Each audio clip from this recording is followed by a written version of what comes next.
ദൈവദാസനെ എന്നെ ഒരു കാഴ്ച കാണിക്കുക. എന്നെ ഒരു കർത്തർ എനിക്ക് ഒരു കാണിக்கிறார்.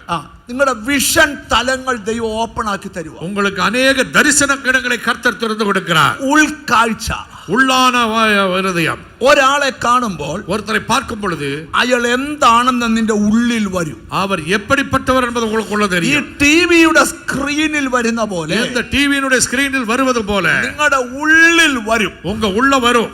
നീ ഒരു 40 നാൾ ഉപവസിക്കണം. 40 നാൾ നിങ്ങൾ ഉപവാസിച്ച് ഒരു ജപിക്കണം. നേരം ഫുഡ് കഴിച്ചോണ്ട് ഉപവസിക്കണം. ஒரு நேரம் சாப்பிட்டுட்டு நீங்க உபவாசிக்கணும். അത് ഉപവസിക്കേണ്ടത് ജൂൺ ജൂലൈ മാസത്തിലാണ്. அந்த உபவாசம் நீங்கள் ஜூன் மாசம் ஜூலை மாசத்தில் எடுக்கணும். ജൂൺ പകുതിയിൽ തുടങ്ങി ജൂലൈ അവസാനത്തിൽ തീർക്കണം. ஜூன் பகுதியிலிருந்து ஜூலை கடைசியில தீர்க்கணும். മോശ കൽപ്പലക കൈമാറിയതുപോലെ, மோசே கட்டளைகளை கைமாறினது போல നിനക്ക് ചില കൈമാറ്റങ്ങൾ നടക്കും. சில மாற்றங்களை கர்த்தர் உங்களுக்கு தருவார். ഇതുവരെ ലൈഫിൽ ഇല്ലാത്തൊരു റിവൈവലിലേക്ക്, இதுவரைக்கும் இல்லாத ஒரு பெரிய எழுப்புதலை ആദ്യം നിന്റെ കുടുംബത്തെ ഞാൻ ഉണർത്തും. குடும்பத்திலே கர்த்தர் ஒரு பெரிய மாற்றத்தை தருவார். പിന്നെ നിന്റെ കൂട്ടത്തെ ഞാൻ ഉണർത്തും. கூட்டத்தை കർത്തർ ആശീർവദിപ്പാർ. ദേശത്തെ ഞാൻ ഉണർത്തും. ദേശത്തെ കർത്തർ ആശീർവദിപ്പാർ. ഒരു വലിയ ഉണർവിന്റെ കാറ്റ് ഞാൻ ആത്മാവിൽ കാണുക. ഒരു பெரிய எழுப்புதலின் காற்றை நான் பார்க்கிறேன்.